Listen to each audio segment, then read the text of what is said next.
Halo adik-adik kelas 6, selamat pagi. Bagaimana kabarnya hari ini? Semoga kita semua dalam keadaan baik dan sehat ya.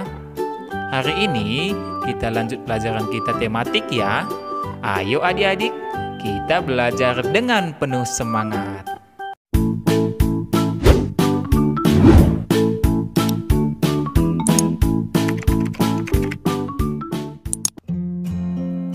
Adik-adik, pada video pembelajaran kali ini, kita belajar tema 3, tokoh dan penemuan.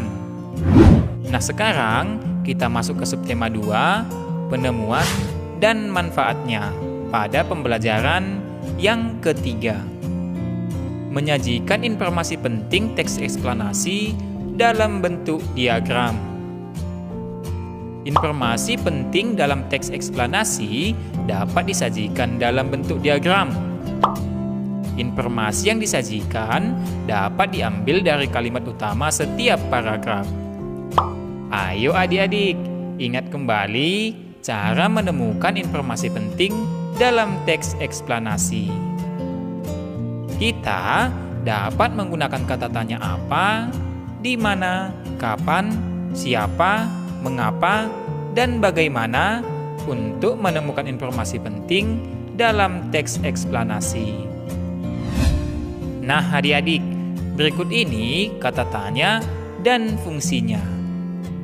Yang pertama, apa? Kegunaannya untuk menanyakan keadaan atau kegiatan yang berkaitan dengan isi teks. Jawaban yang diharapkan adalah pengertian atau penjelasan dari hal-hal yang ditanyakan. Contohnya, apa itu radio? Radio adalah alat komunikasi elektronik yang menggunakan sinyal-sinyal tertentu. Yang kedua, siapa? Kegunaannya untuk menanyakan pelaku yang terkait dengan suatu peristiwa dalam teks. Jawaban yang diharapkan adalah orang atau pelaku suatu peristiwa tersebut. Contohnya, siapa yang menemukan radio? Jawabannya adalah Guglielmo Marconi. Yang ketiga, kapan? Kegunaannya untuk menanyakan waktu terjadinya suatu peristiwa dalam teks. Jawaban yang diharapkan adalah jam, hari, bulan, tanggal, tahun, ataupun lamanya sebuah peristiwa. Contohnya, kapan radio ditemukan? Jawabnya adalah tahun 1929. Yang keempat, di mana? Kegunaannya untuk menanyakan tempat atau lokasi peristiwa dalam teks. Jawaban yang diharapkan adalah tempat suatu peristiwa berlangsung atau tempat yang sedang digunakan dalam teks. Contohnya, di mana Marconi lahir? Jawabannya adalah Italia. Yang kelima, mengapa? Kegunaannya untuk menanyakan alasan terjadinya suatu peristiwa. Jawaban yang diharapkan adalah penyebab suatu peristiwa dapat terjadi. Contohnya, mengapa radio dibutuhkan? Nah, jawabannya adalah radio dibutuhkan karena kita dapat mendengarkan musik dan memperoleh informasi dari radio. Yang keenam, bagaimana? Kegunaannya untuk menanyakan cara atau proses berlangsungnya suatu peristiwa, serta menanyakan keadaan tokoh atau lingkungan dalam teks. Nah, jawaban yang diharapkan adalah keadaan ataupun proses terjadinya peristiwa dalam teks. Contohnya, bagaimana cara kerja radio? Jawabannya adalah gelombang radio dipancarkan oleh gelombang pembawa. Lalu oleh lapisan udara gelombang radio dipantulkan pada lapisan ionosfer. Setelah itu, dipantulkan kembali ke bumi dan ditangkap oleh menara penerima sinyal. Nah adik-adik, sekarang coba kita selesaikan soal latihan berikut ini. Bacalah teks berikut dengan cermat. Setelah itu, kerjakan soal-soalnya. Judulnya adalah Penemuan Mesin Cetak. Gutenberg lahir di kota Mainz, Jerman pada tahun 1398. Ia bekerja sebagai pembuat barang dari emas. Ketika bekerja sebagai tukang emas di Mainz, ia mendapatkan ide membuat mesin cetak agar ia dapat menghasilkan banyak surat dalam waktu yang singkat. Gutenberg membuat acuan huruf logam dengan menggunakan timah hitam.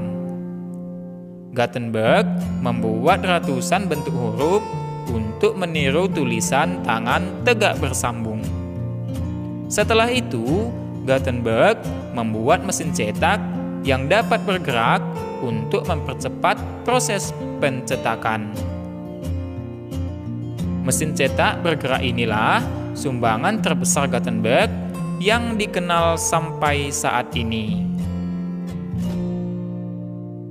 Jawablah pertanyaan-pertanyaan dalam diagram berikut. Nah, diagramnya seperti ini ya adik-adik. Pertanyaan pertama, di mana dan kapan Gutenberg lahir? Jawabannya adalah lahir di kota Mainz, Jerman pada tahun 1398. Yang kedua, apa profesi Gutenberg? Jawabannya adalah pembuat barang dari emas.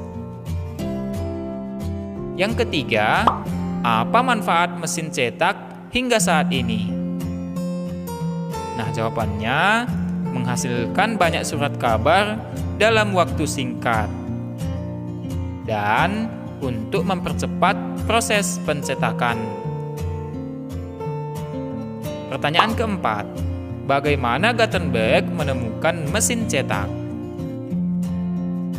Nah, Gutenberg menemukan mesin cetak ketika ia bekerja sebagai tukang emas di Mainz. Lalu ia mendapatkan ide membuat mesin cetak agar ia menghasilkan banyak surat kabar dalam waktu yang singkat. Nah adik-adik, sekarang kita lanjut materi kita tentang membuat rangkaian listrik paralel. Kamu telah mengetahui bahwa pada sebuah rangkaian listrik paralel, alat-alat listrik disusun secara bercabang. Aliran listrik yang melewati setiap cabang pada rangkaian paralel adalah sama. Jika salah satu lampu pada rangkaian listrik paralel padam, lampu lainnya tidak ikut padam. Rangkaian listrik paralel dimanfaatkan pada lampu lalu lintas. Perhatikan bagan rangkaian paralel sederhana pada gambar di samping. Jika L1 adalah lampu merah, L2 adalah lampu kuning, dan L3 adalah lampu hijau, setiap lampu dapat menyala sendiri-sendiri karena berada di percabangan yang berbeda. Nah adik-adik, cukup sekian ya materi video pembelajaran kita untuk kali ini. Semoga video pembelajaran ini dapat membantu adik-adik memahami dan mengerti pelajaran yang ada di sekolahnya. Nah, apabila adik-adik ada pertanyaan, silahkan tulis di kolom komentar ya. Oke adik-adik, sampai bertemu lagi di video pembelajaran selanjutnya.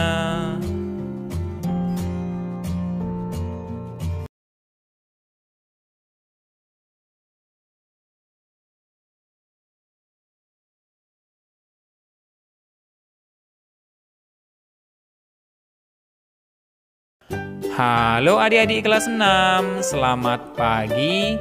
Bertemu lagi dengan saya ya. Nah, bagaimana nih kabarnya hari ini? Semoga kita semua dalam keadaan sehat dan baik ya. Hari ini kita melanjutkan pelajaran kita tematik ya. Ayo adik-adik, kita belajar dengan penuh semangat.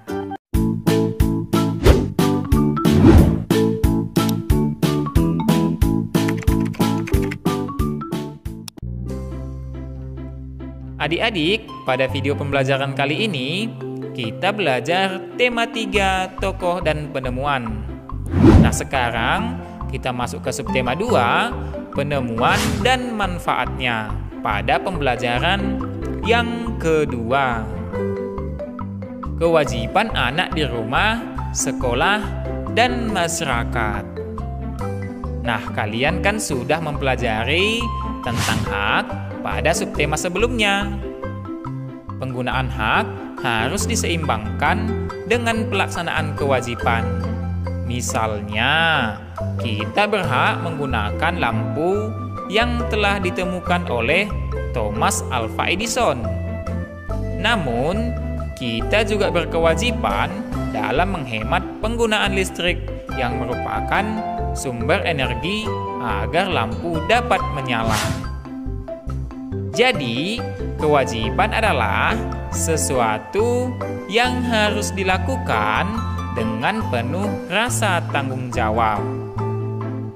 Masih banyak kewajiban lain yang harus kita lakukan sebelum menggunakan hak kita. Nah, coba perhatikan contoh kewajiban berikut ini. Yang pertama, di rumah. Kewajiban kita adalah mematikan televisi setelah selesai menonton, merapikan tempat tidur setelah bangun, merapikan mainan setelah bermain, menghormati orang tua, dan menjaga kebersihan rumah. Yang kedua, di sekolah. Membaca buku di perpustakaan dengan tenang, memperhatikan guru yang sedang mengajar, melaksanakan piket kelas, menjaga kebersihan sekolah, dan datang tepat waktu. Yang ketiga, di masyarakat. Ikut kerja bakti membersihkan lingkungan, menjaga fasilitas umum, membuang sampah di tempat sampah, tidak menginjak-injak rumput di taman, dan merapikan mainan setelah selesai bermain di taman. Nah, sekarang coba kita selesaikan soal latihan berikut ini. Pertanyaan pertama, apa yang kamu ketahui tentang kewajiban? Nah, tadi sudah kita pelajari ya. Kewajiban adalah sesuatu yang harus dilakukan dengan penuh rasa tanggung jawab. Pertanyaan kedua, tuliskan masing-masing 3 contoh kewajiban anak di lingkungan. A. Di rumah, B. Sekolah, C. Masyarakat. Nah, ini juga sudah kita pelajari ya. Di lingkungan rumah, contohnya adalah mematikan televisi setelah selesai menonton, merapikan tempat tidur setelah bangun, dan merapikan mainan setelah bermain. Di lingkungan sekolah, contohnya membaca buku di perpustakaan dengan tenang, memperhatikan guru yang sedang mengajar, dan melaksanakan piket kelas. Sedangkan di lingkungan masyarakat contohnya ikut kerja bakti membersihkan lingkungan, menjaga fasilitas umum, dan membuang sampah di tempat sampah. Pertanyaan ketiga, apakah pelaksanaan kewajiban berikut sudah bertanggung jawab? Jelaskan jawabanmu. A. Adi merapikan buku dan alat tulis setelah selesai belajar. Nah, ini merupakan kewajiban yang sudah bertanggung jawab ya. B. Dika meminta tolong ibu merapikan mainan yang telah digunakan. Nah, adik-adik, ini merupakan contoh yang bukan bertanggung jawab ya. Karena kalau kita yang bermain, kitalah yang merapikan mainan kita. Jangan kita suruh orang lain. C. Doni datang lebih awal untuk melaksanakan piket kelas. Nah, ini merupakan sudah bertanggung jawab. Dan yang D. Tony dan teman-teman bermain kejar-kejaran di rerumputan taman. Nah, ini merupakan contoh yang tidak bertanggung jawab ya adik-adik. Karena kalau kita bermain di taman, seharusnya kita tidak boleh memijak rumput. Nanti rumputnya bisa mati dan tidak subur lagi. Sudah paham kan adik-adik? Sekarang kita lanjut materi kita tentang interval nada. Nah adik-adik, pada subtema sebelumnya kita telah mempelajari interval nada berjarak setengah, 1, 1,5, dan 2. Nah sekarang coba perhatikan tangga nada dan jarak antar nada pada tangga nada berikut ini. C, D, E, F, G, A, B, C. Yang terakhir C aksen ya. Nah nadanya itu adalah Do, Re, Mi, Fa, Sol, La, Si, Do ya. Do tinggi. Ada tanda titik di atas. Nah jarak dari Do menuju Re itu adalah 1. Dari Re menuju Mi adalah 1. Dari Mi menuju Fa setengah. Dari Fa menuju Sol 1. Dari Sol menuju La 1. Dari La menuju Si juga 1. Dan dari Si menuju Do tinggi atau Do aksen itu adalah setengah. Nah gambar tangga nadanya seperti ini ya adik-adik. Nah adik-adik, cukup sekian ya materi pembelajaran kita untuk kali ini. Semoga melalui video pembelajaran ini, adik-adik lebih mengerti dan memahami pelajaran yang ada di sekolahnya. Apabila adik-adik masih bingung atau ada pertanyaan, adik-adik boleh menuliskan pada kolom komentar. Oke adik-adik, sampai bertemu lagi ya di video pembelajaran selanjutnya. Halo adik-adik kelas 6, selamat pagi. Bagaimana kabarnya hari ini? Semoga kita semua dalam keadaan baik dan sehat ya. Hari ini kita lanjut pelajaran kita tematik ya. Ayo adik-adik, kita belajar dengan penuh semangat.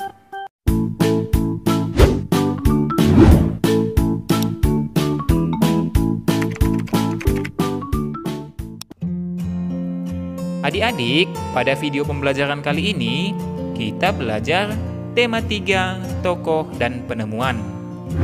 Nah sekarang kita masuk ke subtema 2, penemuan dan manfaatnya pada pembelajaran yang ketiga. Menyajikan informasi penting teks eksplanasi dalam bentuk diagram. Informasi penting dalam teks eksplanasi dapat disajikan dalam bentuk diagram. Informasi yang disajikan dapat diambil dari kalimat utama setiap paragraf. Ayo adik-adik, ingat kembali cara menemukan informasi penting dalam teks eksplanasi.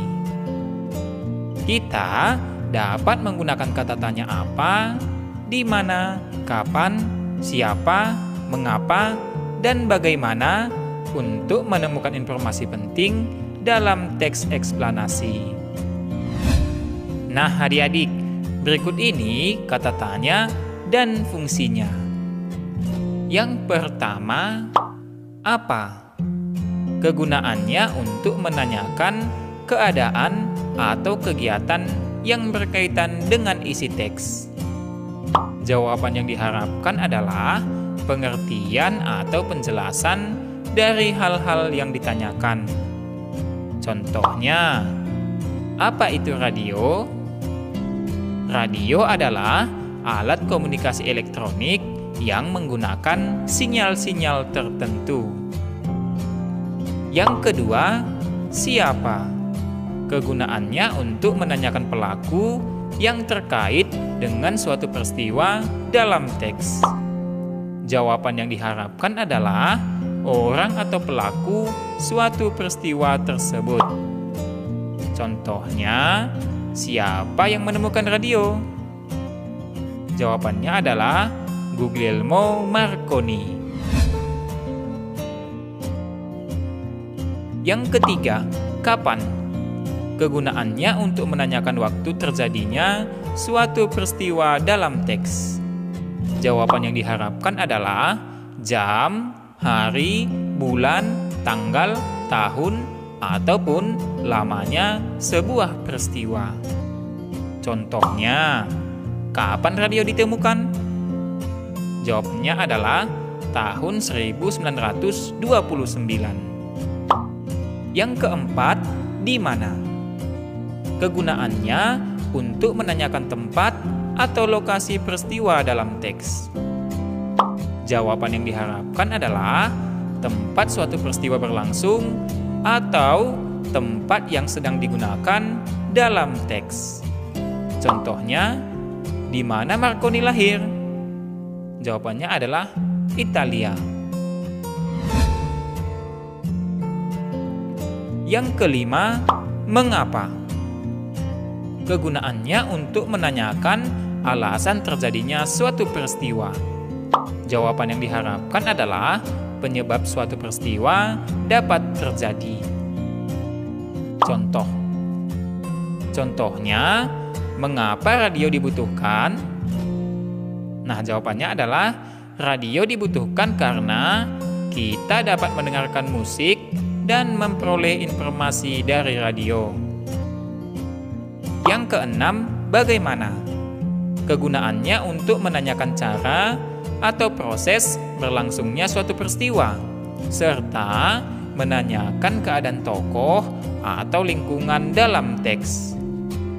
Nah, jawaban yang diharapkan adalah keadaan ataupun proses terjadinya peristiwa dalam teks.